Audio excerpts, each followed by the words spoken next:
I just see you as the Crocodile Dundee of architecture. To tell them about, what land whispering is, about what the emotional floor plan is, what design magic does.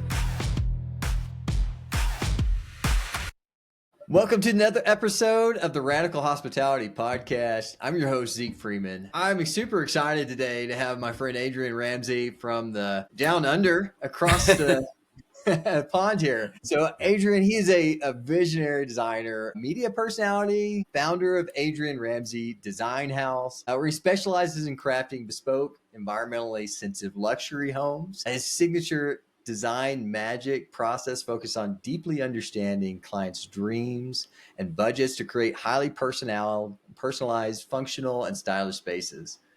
He's a pioneer in land whispering, so I want to hear a little bit about this.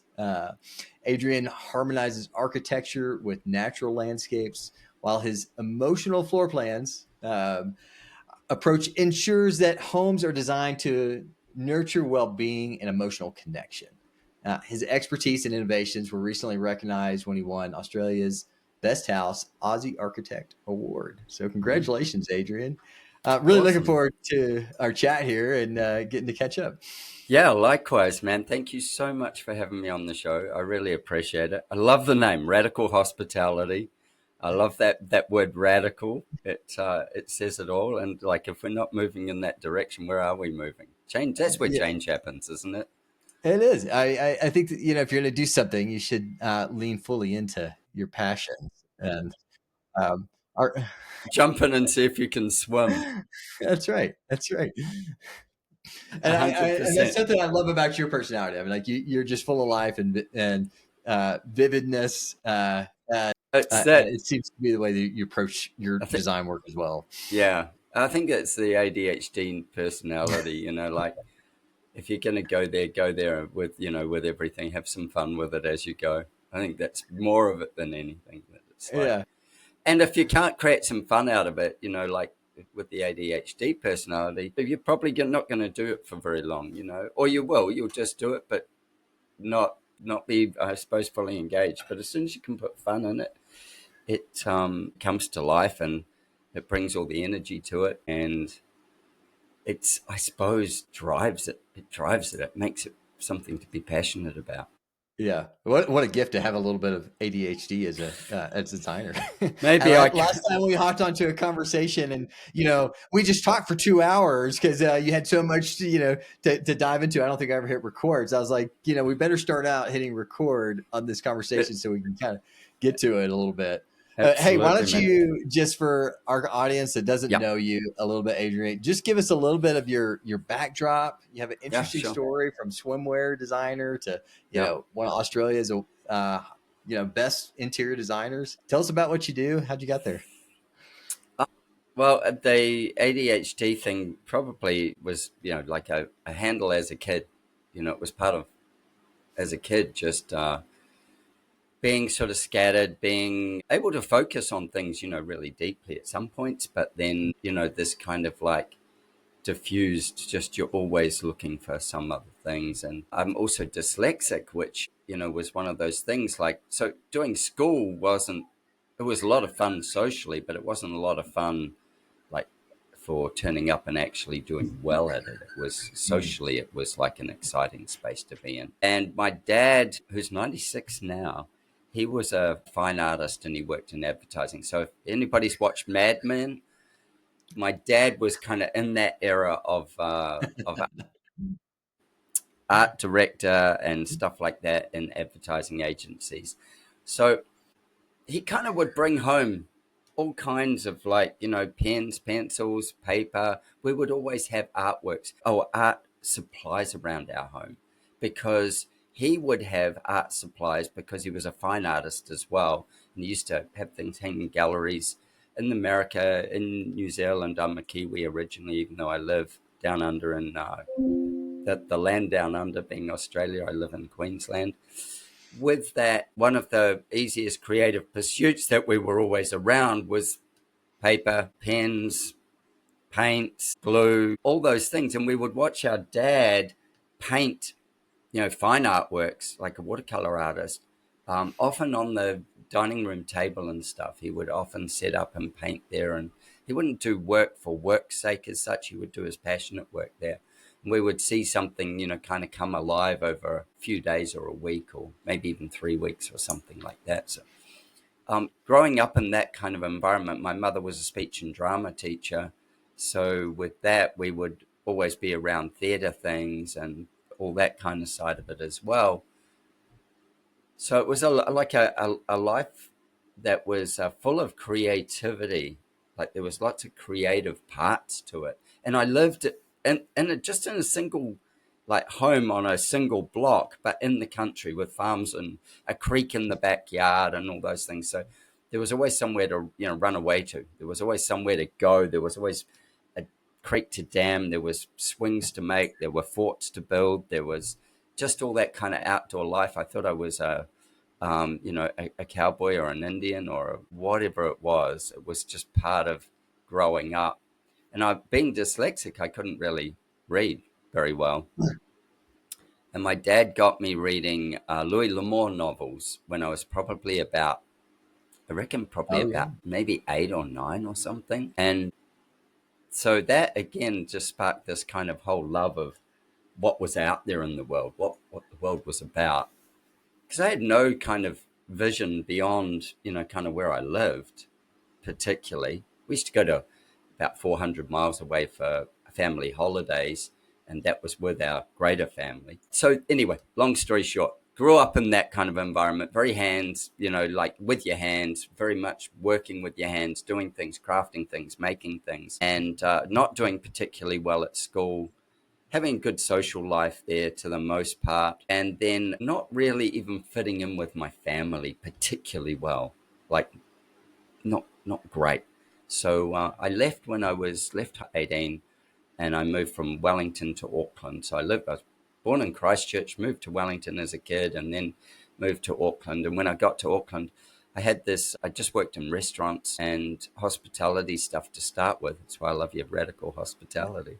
And then from that, I wanted to be an architect back then. And that was my thing, but I didn't have any marks that could get me into a university. You couldn't go to university, you couldn't get accepted without finishing school in a certain way, and so on and so on. So I figured that I'd be a clothes designer. And then I wanted to get apprenticeship or become an apprentice of a tailor, like learn to do tailoring. I went, that would be really cool. I already knew how to make clothes, sew clothes, all those kinds of things. And of course, tailoring was just diving. It was just falling in a hole. There was certainly no tailors going, oh, we want an apprentice. So I kind of just took the skills I had and wrapped them up a bit more while I was working in hospitality and started applying for jobs as a clothes designer, working in clothing, and ended up there, just persistent door knocking, looking at different ways of self-marketing myself back in the day, and ended up with a couple of jobs over time, and then started to learn that, and then spent like quite a bit of time just getting myself through the levels until I became the design director of New Zealand's biggest clothing company. And that took me, it got me traveling. Well, prior to that, it got me traveling. Prior to that, one of the things I saw that clothing designers did was they went overseas, and I went, wow, I'm never going to be able to afford to go myself. So let's get on somebody else's ticket and go on their ticket. And that happened to me when I was like in my very early teens. And I'm like, that was it. It was just like, I remember just getting on the plane and arriving in LA was where I went to first. So I went from Auckland to Los Angeles. And as I was arriving, looking over Los Angeles, there was a David Bowie song playing in my headphones, and looking over all of Los Angeles and seeing all the swimming pools and stuff like that, and going, wow, this is it. This is it. This is now my world. Yeah, my world just grew. And having this real big realization, my world just grew. Anyway, from that clothing, I went and I lived in different countries doing that as well. And then finally went and set up for New Zealand. It was called Canterbury of New Zealand. I went and set up design for them in the UK. And when I left the UK, I went, I'm done with living in New Zealand. I don't want to go back and live in New Zealand anymore. And so then my girlfriend and I, we decided that she was from New Zealand as well, but had left when she was like 18 and was in Australia. And we decided that we would go and live in Australia. And really, the rest been history. I have gone and lived in France and stuff since, but the rest been history. And I went, if I live in a beach suburb about an hour and a half north of Brisbane called the Sunshine Coast. And if you look up Noosa, you'll see it, but I don't live in Noosa, but very close to it. And it's a surf area. It's a beautiful environment. And with that, I went, well, there's no clothing trade here. And I was kind of a bit done with it as well. Like I was kind of a bit through it. I'd done a lot of, along the way, is my favorite part of it was doing women's swimwear. So I became an expert in women's swimwear and then went into this more sportswear end and the big corporate side of it. But I was kind of like done. And so I finished my contract that I had with the company and then went, I'm going to do design. I was flipping houses and with my best buddy who had come from New Zealand to Australia as well. And I was flipping houses, and with doing that, the rest became history from there. I would design the layouts. I wasn't an architect or a building designer, so I couldn't call myself those things.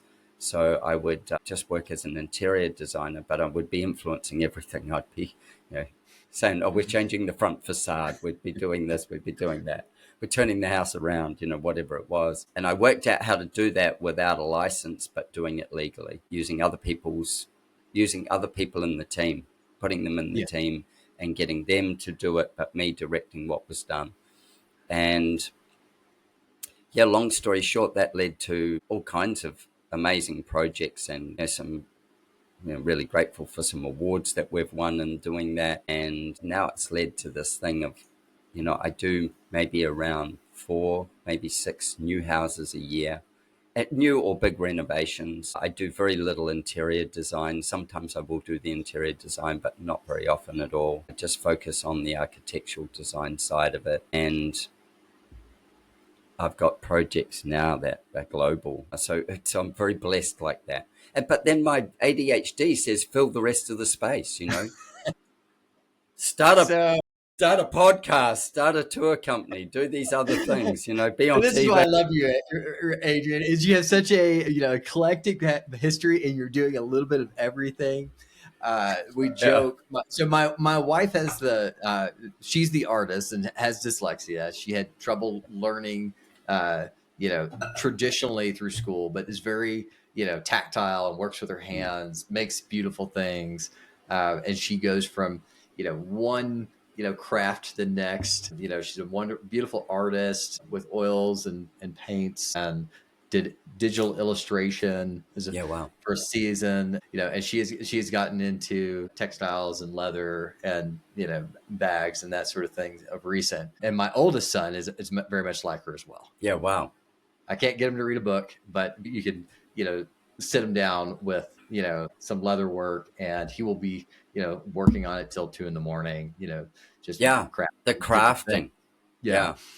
And I'm probably the ADHD one, where I'm not as talented as they are, but I certainly dabble in a little bit of everything. I'm running the podcast, running the architecture business, building a hotel, skiing on the weekends.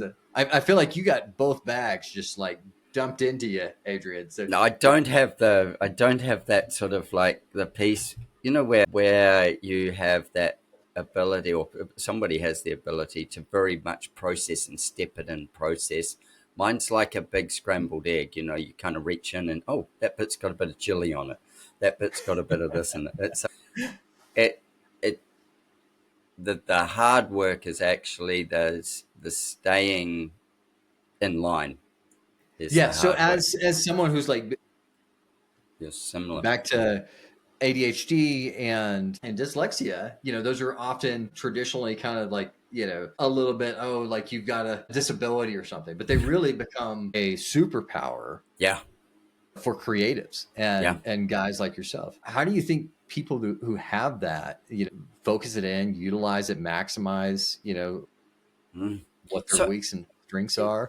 some people really do manage to do it really well.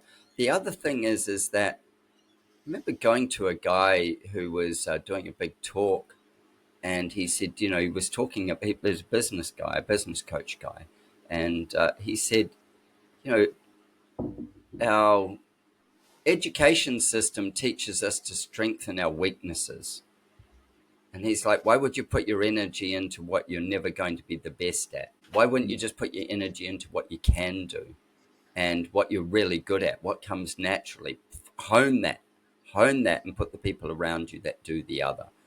And that was almost like a permission for me to go, it's okay not to, like to be absolutely dumbfounded by a spreadsheet, or it's okay to do those things. I remember there's a story of Richard Branson where he was already like this, multi millionaire. I don't know that he was a billionaire at the time, but a multi millionaire. And he's been in some boardroom, and he gets the chief financial guy, says to him, Richard, if you've got a second. And they step out, and he says, do you know what the difference between gross and net is? Like when you're talking profit. And Richard's like, no. And he goes, so gross is all the fish in the sea, and net's what's in the net. The net's the bit that we've got and we keep. And I remember going, oh, that makes so much sense. Yeah. And also that was another thing that went, if you focus on what you're good at, maybe you can actually financially survive or thrive as well. If you can focus on that, if you can focus on what you're good at, maybe there's the opportunity in there to do that. And that kind of really interests me, that side of it. And for anybody who's got ADHD or dyslexia is pretty, it's 1 in 10. And I think that for me, it's been an absolute gift, because 1 in 10 people see the world differently than you do if you don't have dyslexia. And if you look at how they see the world, they will see things that you can't see. So they have, like, if you've got somebody who's dyslexic around you, they have an ability to look around a corner you can't look around. Not saying that you need to look around it. That's the ADHD. But that part of it, you've got this amazing thing that you're seeing the world, and people will go, oh, you see things so differently. I'd come out of boardrooms and they'd go, yeah, that was amazing. The things that happened in there, and the way you saw, or the way you did, or the way you, and I'm like, man, I was kind of lost most of the time, but I took the landscape that was in front of me and went, okay, so this is what I see next. And I'm just trying to compilate it. I'm trying to get it together in here. And they're thinking that I've got some secret sauce, some genius. And I don't. I'm like, this is just how it works. And then that got me to really look at dyslexia. And having kids, I was really like, oh, God, I wonder how that will be for them. I don't think either of them are dyslexic, my kids, but just that whole thing. And then there was a point where I kind of went, I'm going to abandon the things that don't work for me, that are too hard. And the world kind of actually, then once you stop focusing on the things that are way too hard. So like reading, I would play with books. And I say I play with books. I would get a book, and I'd go, really I should read. So I'd just open it anywhere. And then I'd start reading from there. And then I'd put it down. 2 days later, I'd just open it anywhere else. Not there. Anywhere else. I don't go to look for where I was. I just open another spot and read from there. And eventually, maybe I'd read the whole book, but in pieces. But I'd have no idea of the storyline, but I'd have little bits of these amazing pieces. Or if they're boring, I'd just skip 3 pages. That's the story of every Bible Belt Christian. Yeah. Is that we'd open up our Bible and start here, and read from it. It was a little funny story. My father-in-law gave my wife a new Bible. For the first time, this Bible, you could scan it, and it'll read to you. Oh, wow. She's just like, she scans it. She's spending the whole day listening to Genesis, and she's just like, Zeke, have you read this thing? it's really effed up.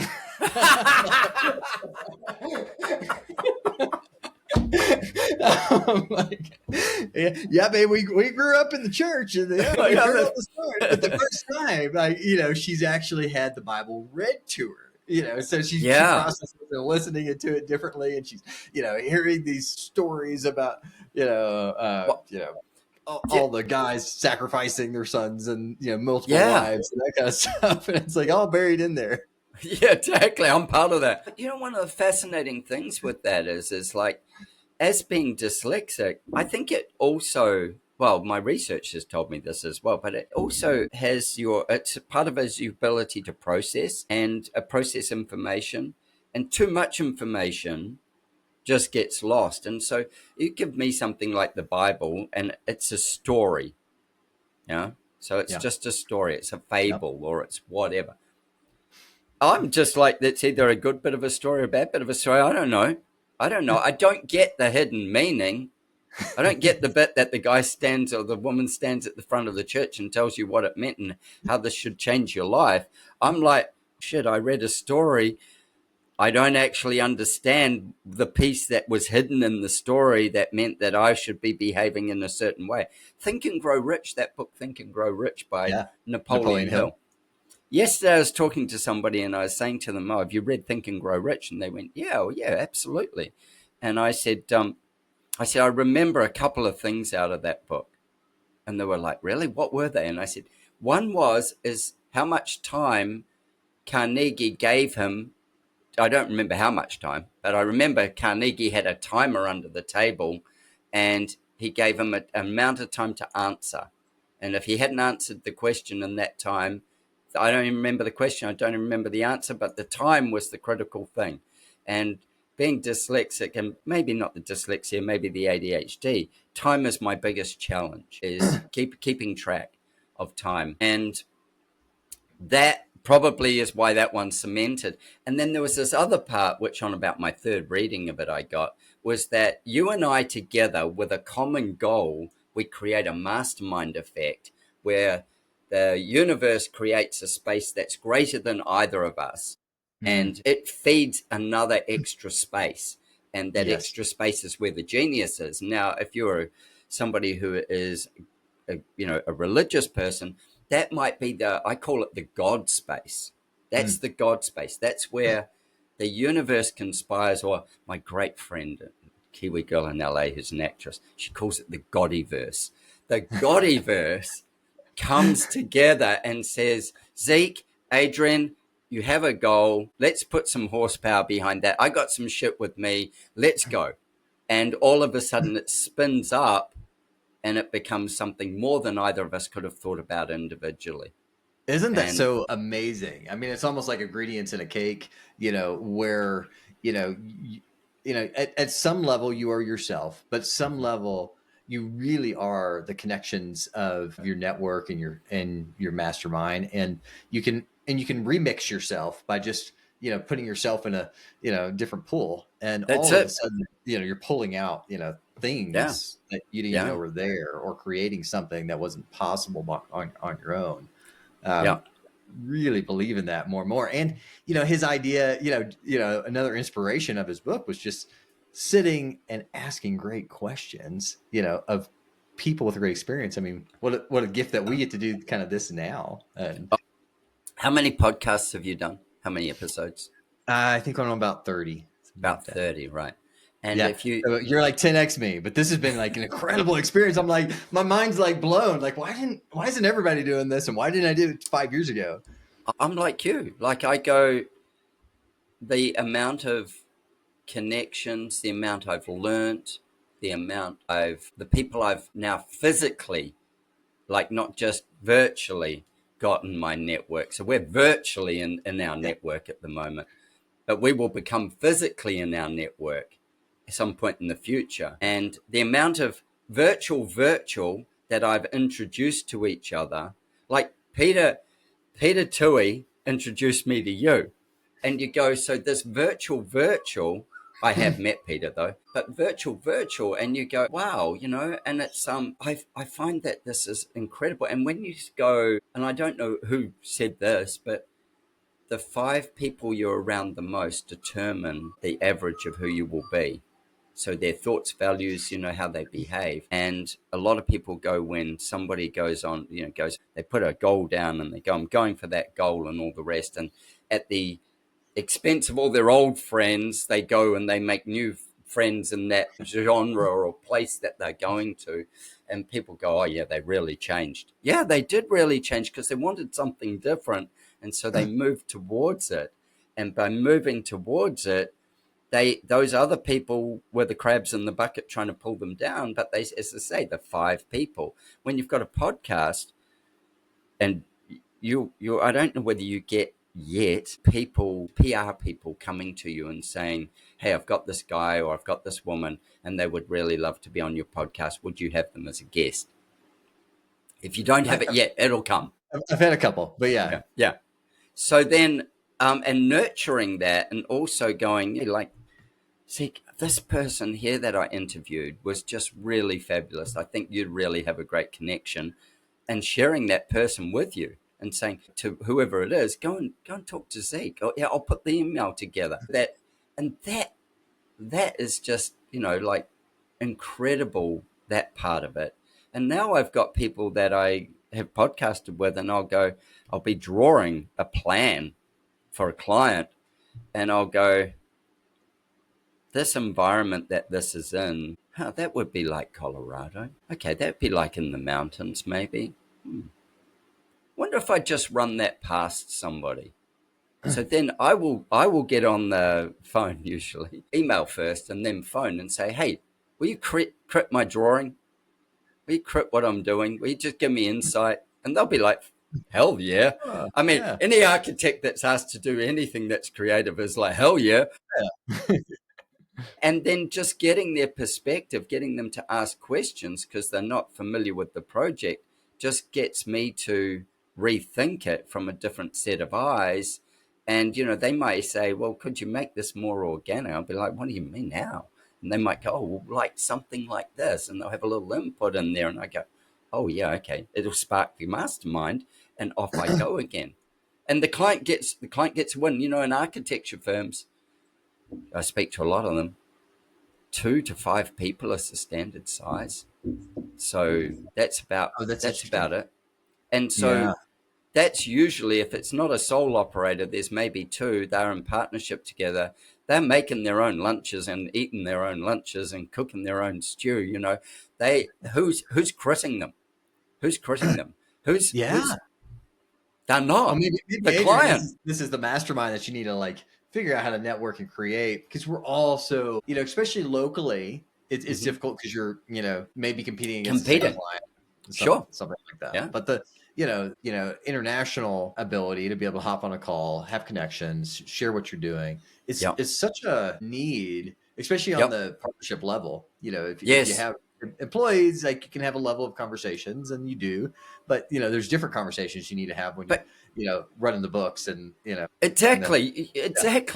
You're and that's the other thing, is having that part of it as well. It's like I can ring or contact my mate Brad, and he's Hubble Daily Architecture in Marin County.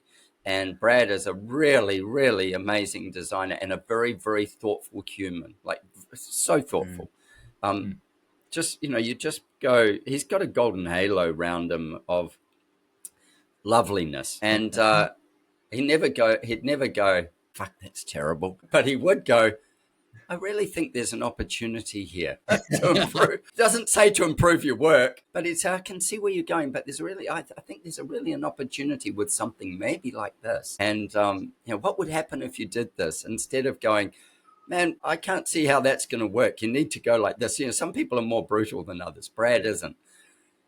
I've never left a crit with Brad and not gone, man, you gave me something golden, and my clients just won because I can get this into this project. And it's thoughtful and it's simple. And there's another guy in Texas, Murray Legg. Murray is like that as well, although he's maybe a little more direct. And I really enjoy doing it with Murray as well. And Peter Tui from TUI architects. We do it as well. But sometimes Beautiful. I'll get it together with 3 or 4 at once. So they may have never feel free to met dial either. me in. I'm Yeah, always glad. that's the ADHD part. FOMO. I don't want to miss out. Yeah, right. But isn't it interesting? And I do go, like, I have a vision in my head that says, as architects or as designers, graphic designers, whatever, as people who design things, furniture Designers. Yeah, designers, across the board.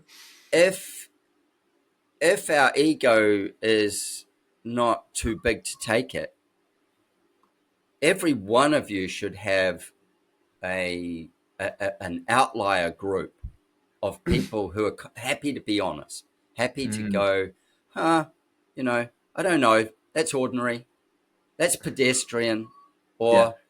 or, is that all you got? And most of your Is, employees are too afraid to say it. of So, course they are. so you And need somebody that's if they willing weren't, to be yeah, honest. if they weren't too afraid to say it, they wouldn't be employees. Right. Sometimes you'll get some employees that will. What I find, and I don't mind that either, that will challenge it, is only if the challenge is so well thought out. I give them, if they come with a challenge, then it's got to be a step up that it takes me, not something more pedestrian. It's not got to be about, say, cost. Oh, that's going to blow the price of the budget of the thing. Our job as designers is to bring a level of genius that others can't see. Yeah. Otherwise, we're And just being ordinary. that's just one factor. And cost, like if you should be, every one of these roadblocks are opportunities to make it better. Because otherwise, if it's working, it's working. You just leave it. But whether it's a city comment or a cost or a odd corner, those are your opportunities where you get to come in and say, okay, this is the place to make a design solution that's unique. Yep.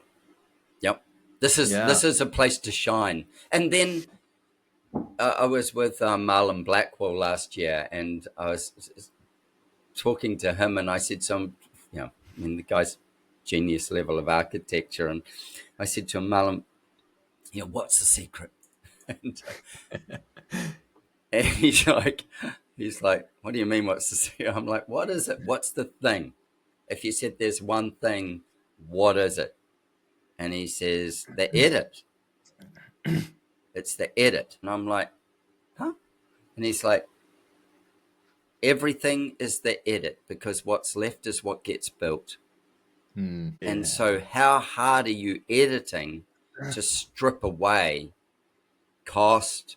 How hard are you editing to strip away, complication? How hard are you looking to strip away form so that it becomes pure? How hard are you working in your edit? Because it's bloody easy to add, but it's much harder to give it up. And I had a professor that called it like the flick factor. Like if he could walk around on one of our models and he could flick it off, it was gone. It was gone. But isn't that really interesting? And then you go, the thing with the podcast is I get to access people like Marlon or, Peter Stutchbury in Australia, or, these great architectural minds that have done time. They've spent time. They've got projects and many projects, and they've got depth of understanding, and they are, 1,000 times better designers than I'm ever, would be. They've got just different stuff, and I get to access that from a podcast and go, how can I learn? What did I just learn there? And then what can that do that makes me better at what I'm doing? So every week is like, if it's not, I'm disappointed. Every week is like an uplift and a lesson on design. Like I'm learning something from the person I'm sitting with. And if no listeners came to listen to my show, I would still have got more than a couple of hours of genius off somebody. And that, well, a couple of hours probably isn't all genius, but there's genius within the couple of hours that I go, far out. That's a Yeah. way of looking. So give us a nugget. What's one of the things or one of the people that you've talked to recently that's really kind of I'm going to challenged you on what you're doing and helped you? well, that one with Marlon was very much like that, the edit. Like, so what am I stripping back instead of adding? And Marlon also had another profound kind of, I'd say a profound effect on my thinking of, I think of a home kind of because I grew up in one that's, it's like a rectangle, or it might be a courtyard, or it might be a box, it might be 2 stories, it might be any of those things. Marlon runs around putting bloody, big sloping pieces up one side and odd shapes here, and you walk under this piece and you've got bridges and you've got all these things that he loves to do. And it's still a series of, say, boxes, that come together and fill with light and air. That's still what it is. But he manages to make it sculptural in the outcome of it, and not necessarily more complex, in fact more simple, but sculptural. And in some cases that could be a total waste of time. If you've only got a facade that you can see, then what do you do with that facade? But if you've got space around a building, it deserves to be its own thing in that space, because you're going to take over a piece of land that was fine land before you started. What are you going to do with that? And so now not just from Marlon, I've done this for a while, but Marlon kind of cemented a lot of it in my head, was, well, what happens if I do approach it in a completely different manner? There's a guy I'd love to have on my podcast. So Craig Seeley, if you listen to my podcast, or if you listen to Zeke's podcast, could you please contact me? I'd love to have you on my podcast. Craig Seeley, he does this so beautifully. He does it so beautifully with his thinking. He's out of the West Coast, and he's just got a lovely way of thinking and composing. And go backwards though, probably the biggest moment that really struck me, really early podcast that I've got, which is with Jeffrey Dungan, and he does these beautiful homes down in Alabama, and they're beautiful sort of stone. They're homes like you imagine that your parents grew up in, even though they didn't, but it's like a grown-up's house. I always think they're very stunning, and they're beautiful, shaped woodwork, very traditional. And he said to me, he said a couple of things. One was, how when you're standing there and you're looking across the site, and as you're looking across it, the house kind of builds itself in front of you. And I'm like, yeah. And I'd never had anybody say that to me before. And I was like, yeah, I totally know what you mean. I'm constructing it in the woods, or I'm constructing it in the wherever it is in my head, and it's putting itself together. And then the other one was, I said to him, oh, you must have some great projects, like just some. Yeah. And he goes, yeah, it's not about great projects. And then I leant in, then I'm like, whoa, hold on. And I'm like, right. And he's like, if you want to go back and listen to this, it's way back in my podcast history. He says, it's about great people, because with great people come great projects. And the best, no budget, free reign, crazy, whatever shit you can come up with house is a nightmare if the client is a nightmare. Oh, absolutely. And you don't want that project in your portfolio, because it's got blood all over it, and it's probably taken a chunk of you with it. And so I go, it was just, I remember running upstairs from down here in my studio and saying to my wife, how long have I been doing this design thing? Oh my God, I just heard this, and I'm no longer looking for great projects. It's done. I'm not looking for great projects. I'm looking for just really great people to work with. Yeah. How are you finding like great clients these days? Like where are you finding great people, and what are you doing to, filter out the bad ones? Yeah, exactly. That's a good question. I've been asking myself that too. Do it's funny? Obviously, the podcast gives me some sort of like level of connection that other people get, and that part. But because I have the podcast. So my podcast is generally recorded between 5 a.m. and 8 a.m. in the morning. So anybody listening, that's about when I record. And I am centrically heavy to America for that reason, because it's the midday to afternoon for most Americans. Now, if I ask an Australian if they'll be online with me at 5 a.m., they're like, you're crazy. You know, can we do 10? Can we do 10? I'm like, no, we can't do 10 because my day's in full swing by 10. Okay. But if I can get this shot of endorphins and shot of, like I'm in analytics, you're moving into your creative phase at this time. So I'm in analytics. If I can get that, that's just our biorhythms.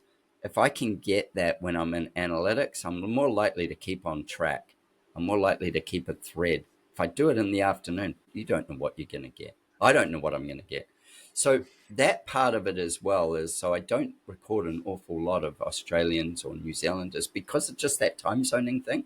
So I've been always very centrically heavy on the US for that reason. And that thing around the competition as well, like why build somebody else's brand in my own neighborhood or in my own country when I can build somebody's brand overseas? Like what, that's kind of a little part of it, but not a big part of it. So with that podcast, that gives me one thing, but people go, Adrian, you're so busy.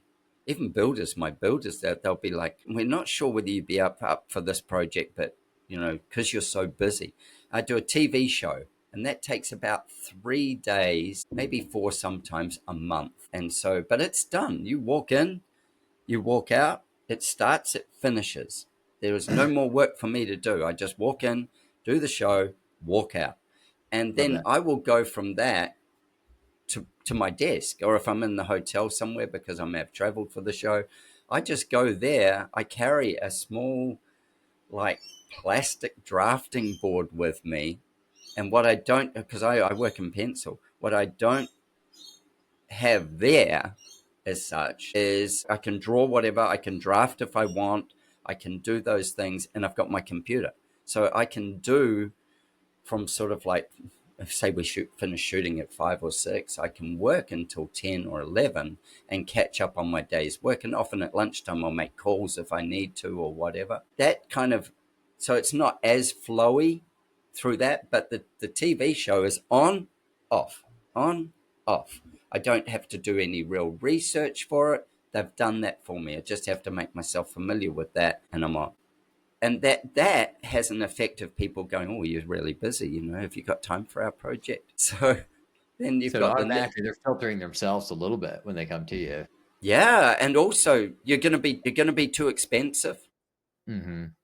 Like because you've got some sort of profile, you're going to be too expensive. That's another one that comes up a lot. And so I'm like, how the hell are you meant to combat this? I'm no more expensive than I was like before I had the TV show or the podcast, inflation accepted, but like I'm no more like outrageously expensive than the next person or whatever. It's not like, oh, I think, it's this price. So you work in pencil. I see you've got some beautiful drawings behind you. What do you what do you work? Yeah, go ahead. I'll tell you what I'm working on, but with the client thing, word of mouth. Number one is word of mouth. Somebody else I've already designed for recommending me to somebody else. Number two, with the TV thing, and I've done a little bit before, I've started doing some keynote speaking. And with the keynote speaking, it's often to groups of, maybe 200 to 500 people, and often for different sort of conferences. And with that keynote speaking, those people don't know me. I get to come on stage. I get, maybe it's an hour, maybe it's 90 minutes. And I get to tell them about, what land whispering is, about what the emotional floor plan is, what design magic does. Which we need to get to. Yeah, we're great to those. But I get to kind of tell them these things that I've branded processes within my business. I get to do that. And with doing that, they go, my God, I never realized there was so much thought that went into designing a home for somebody. I want to talk to that guy. that So is let me, probably that's a really strong lead gen. But I've got, if you want to know projects, well, no, before you just go into yeah, projects, let's combine. I'd love to hear about a little bit of land whispering and hmm, emotional floor plans, sure, and maybe talk about a project or so that you're working on that yeah. kind of embody that. And what is that? They all do embody it in some way, and I'll actually give you just a tiny bit of design magic at the start of it because it kind of forms something in there as well. If you're an architect or a designer of some sort listening to this, we all need to vet our client or our potential client in some way, and for them to become a client, they need to make a monetary exchange with you. Otherwise, they're just somebody you're talking to. They're not a client yet. You're not hired. So doing that, I shifted my business years ago to doing what I call a design discovery meeting. So we have a phone call, we do the phone call, we do that part of it, and then I do a paid consultation with them. And the paid consultation is them interviewing me interviewing them, and me bringing value from that consultation to them, whether I work with them or not. How do I bring them value and leave them value? And I did design magic was the first thing because I couldn't believe in this industry that I couldn't believe it sounds stupid when I say that to myself now that people didn't have an idea of what it was going to cost them to have what they wanted.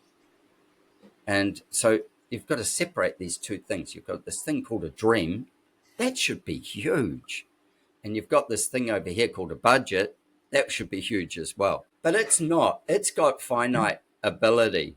It's got finite ability. And even if you've got the big bank accounts, like the big bank accounts, it's not about those. It's about then you're selling value. And as you move up the pyramid of money, of people that have got money, they're looking for value, not looking for just a return on the dollar they're spending.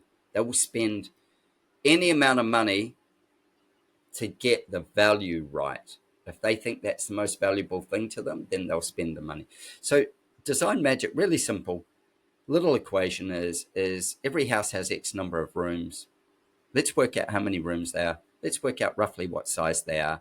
Let's put all those in a line. Let's add up the number. We get to the bottom. We've got 10,000 square feet. We know that it's X amount per square foot to build something like this or like this. Now we can just bang figures out at the bottom, and we can go, that means that's X number of, that's say 1 million, 2 million, 3 million, whatever it is to build this project, not the project budget, just to build the project. Once we've established that, we can start to establish where their value is. So design magic is all around unlocking a wish, unlocking the dream, unlocking that, and then creating something that gives them the budget realization of what they've into to get what they really want. And then Mm. the journey of discovery is going to start. So that just sort of is a, are we going to get further than that with a client? Now, land whispering is another door that opens. Ideally, when people are looking for property, especially, I wouldn't say necessarily residential blocks, but yes, they still count. But when people are looking for property, and they've got space around them, maybe a slightly larger property, every property has some spaces where would be the best space to put the house, to put the residence. And getting a handle on that, on somewhat a little bit how they live, but what does the land say to us? If we were speaking to the land, where would it say, yeah, take this piece and put a filthy slab on it and some walls and call it a house, Well, change this piece over here and make it into something. This piece, I'll give this piece up to you. What would the land say to you with that would be the question. And so then getting on the land and visually looking at it and visually feeling it, but then physically feeling it, feeling what the energy of that land feels like. If you take kids and you take them to a space and you just give them some things to play with, they will go and find a corner, or they'll go and find a spot somewhere that's usually a bit of a cue, because they'll go to where it feels okay, or they'll go to where it's interesting. So Mm. with land whispering, it's a two-part process. One is what are all the overlays that this piece of land has, that the county or the council or whatever it is has over it, like koala corridors, kangaroo overlay or corridors. We have platypus overlays. We have tree overlays. We have flood. We have fire. We have all these things, and you're the same. You have all these different things that the county says, Zeke, you're not doing that there, because we've said this part isn't okay for that. So what are those overlays, and what do they mean? So especially with fire would be a good example. What's the bell rating the building's going to have? And then that's going to determine what it will cost to build, how big the windows can be, all these things. So where are those zones? We look at those first, and then when we're on the land, we observe those zones as well and go, okay, well, we don't want to push too far towards there or here. Then we're looking for where it actually physically feels magic. And I use a thing which, part of the process I use is a thing that is from the Silva method, Jose Silva. So anybody wants a Silva method of mind control, which is the ability to turn on your alpha brain waves. And when you can turn on your own alpha brain waves and bring them I wouldn't say bring them to the forefront, just turn them on so they're consciously on. We're in beta brain waves now, consciously on. That is when we get into a flow state. And with that flow state, we can feel more than we would before. Our subconscious is doing work that it's always doing, but we're asking it to be very present with it. So I do that as well when I'm doing land whispering. So I'll go to a site. If a client's got 3 sites, go look at those sites and observe and see what the different things are. Now, some of them you can do it on paper, and you can go, it's all sloping to, say, in where I live here, the west. The west is going to be our hottest sun. It's where we try to block the sun from, just where I live. In different parts of Tasmania, you're trying to grab that sun. But we also know we get great sunsets, but it might be, all gnarly in one way or whatever, and it's got water runoff and stuff like that. If we're going to buy that site, what would our other options be? Because the earthworks maybe are going to cost us so much. We're going to really restrict that big view, because we've got to get the overhangs to protect the facade of the house. We're going to have so much heat and sun that we're going to have to deal with in the late afternoons, those kinds of things. So then you might choose the right site with them that doesn't have so many restrictions, that are going to take more of their budget away, or more of what they're looking for from the site. That's part of that land whispering. And Frank Lloyd Wright was the one who said, build adjacent to the magic. Where's the magic, and build adjacent to it. And then he built Falling Water on it. But build adjacent to the magic, and then the magic stays in the ground where it was, and all that energy stays there. So that's actually land whispering. It's working that out, writing a report on it, finding out what works best, and then also having a touch point on what the client's dream is, and then how that piece of land will allow them their dream. They're a basketballer and they buy something like this. Well, that means we're either going to chop a big pad on it, we're going to do whatever. How are we going to get them that thing? Is there a better bit of land? Is there, what else is there? Or they go to build on the piece that feels the most magical. Well, once it's got the laundry on it, it's not going to feel quite as good, is it? So preserve that stuff. Put the laundry back over here. Don't put the house where the magic is. Put the house adjacent to the magic, and bring that magic into the landscape and bring us together. Yeah, I love that. There's land whispering. Yeah. Adrian, I don't know if just to profile you as an Aussie, but man, I just see you as the Crocodile Dundee of architecture. I can't help but like I see you out there with the hat and 2 sticks, and just, if you're finding gold or water, like I just know you'd hit it. Well, I hope to. The hat's got a funny story. I've always loved hats, and as a kid and everything. And I started going to Austin, and when I started going to Austin, I was in the Continental Club one afternoon, late afternoon, and I'd gone into the Continental Club on Congress Ave, and I'm in there, and I'm watching how everybody does the 2-step, and they're all dancing. Oh yeah. And Did you get down to Greenhall in like New Braunfels and some of those areas? I haven't been to Greenhall, but I know where it is. And in New Braunfels, I've got a couple of friends who live there as well. But I haven't been to Greenhall yet. So I'm in there, and there's this guy dancing with some girls there, and he has Stetson Open Road hat. And I'm going, that is a cool hat.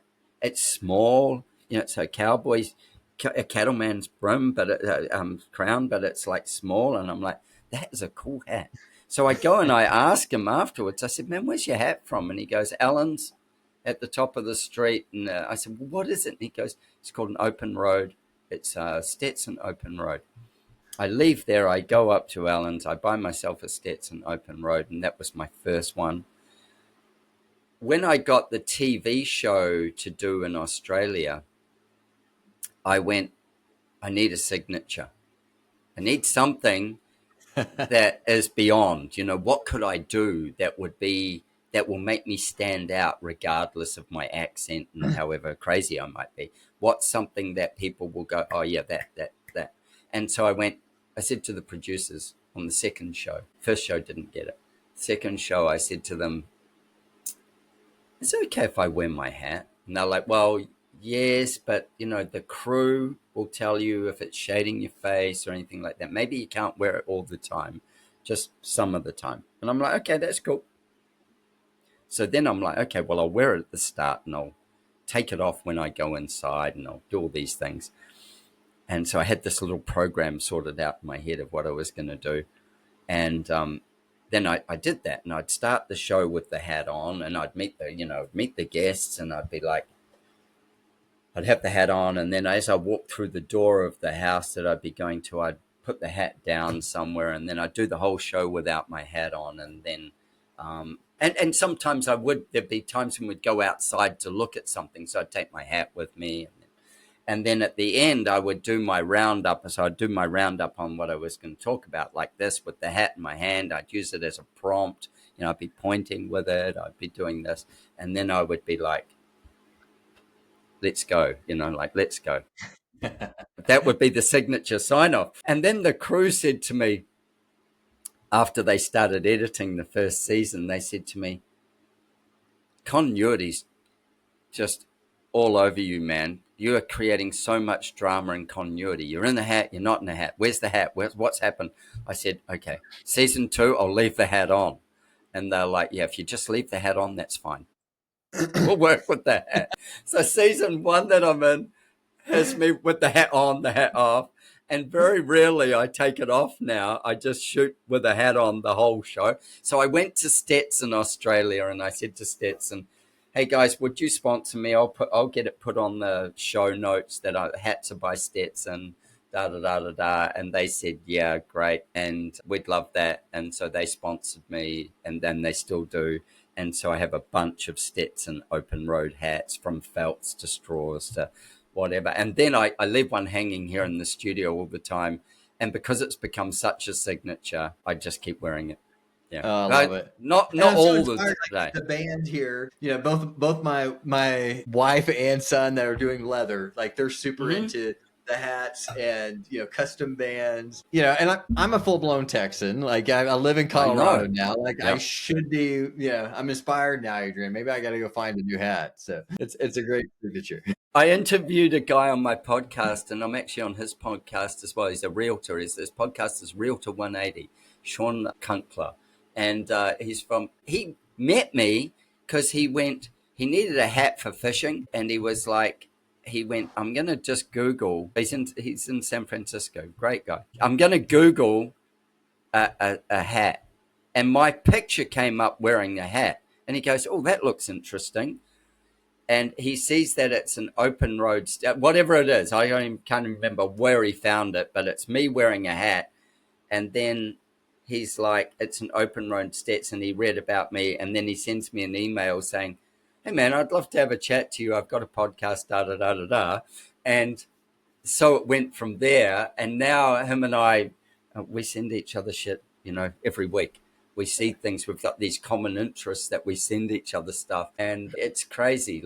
And he saw it, and then he went and bought a vintage Open Road, and he goes fishing. So he's fly fishes. He goes fishing with his open road hat, but we've got this whole kind of relationship that's all around having a Stetson. Oh, I love it. Whether it's a hat or some signature item, that's a great little piece of advice and a nugget. It's a marketing thing, it is. You need one. Yeah. Yeah. Well, Adrian, I think we could go on and do this for hours. I know we have, and I'm really looking forward to the time where we get to go from virtual to doing some hangout, whether it's absolutely.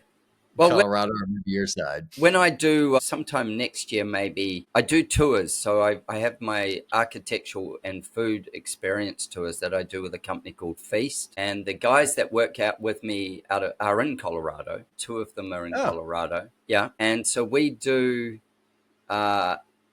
great architecture and then also extraordinary food and adventure mixed together as small group tours. And I'll introduce you to the guys in Colorado. We've got one coming up in Texas in October. We've got one coming up in New Zealand, in Queenstown, in Wanaka, in New Zealand in July. And we've got one coming up in May, the end of May, beginning of June in Australia, where we're going from Brisbane. So it'll be winter in Australia, but we're going to head down towards Byron Bay. And this is like living in Florida. So winter in where I live is like kind of a bit like Florida. It's not really winter. Down towards Byron Bay, up from Byron Bay, and then all the way up to the Sunshine Coast, and do a whole lot of architecture in Brisbane and food and stuff. And beautiful. then a little extension to that tour is to Uluru, which is the big rock in the middle of Australia. And the only time you can really do that without flies and without extreme heat is in the winter. So out to Uluru and a few days out there with some land whispering and that whole like immersement of that as well. So, and if people want to find that or get in touch with you, where's the best place to learn about the tours? And the tours, look, if they go on Feast Experiences, so yeah, the website is feastexperiences.us. And if they just put an expression of interest, they'll see currently the Texas one there. But if they just fill out the form and just go, heard Adrian's thing with Zeke and keen to know more about the tours, then we'll contact them. Because it's small group. It's like, less than 16 or less, unless it's an event. So it's very tight. So it's a bit curated. It's not for everyone. It's getting the right mix of people so that it works beautifully, and that personalities work beautifully, and we can have a more intimate kind of output with it. But they're doing one in Colorado on movie making at some point, and I can't tell you the dates. And then they've got other ones on food in Europe and all sorts of things. I just do the ones with the architecture and the food experience wrapped together. So we want to have you come play with us on those as well. Would love to. As you probably know, I don't know if you know, but our mutual friend Peter Tui is moving to Denver full time. So maybe you can come catch us both, and we can spend a little time together. Peter and I have been on tour together a few times as well. We did a private plane tour 2 years ago around sort of the Southwest, just doing architecture around the Southwest with 3 of us, another good friend of mine, Tim Brown Architecture, and Peter Tui, and we jumped in a plane and just dotted ourselves into great design studios, Dust DB to Rick Joy to Chin Such Art Studio and all sorts of things. Taliesin West, just immersing ourselves in architecture. Cool. Well, if you wait about a year, we should have the Red Hotel up, and we'll have a great place for you to come. That's stay. that'll be our venue. Yeah, man, I can't wait. Get me up. Yeah, absolutely. Well, cool, man. It's been good. So thank you so much. Hey, thank you. Really appreciate it. Have a great day. You too.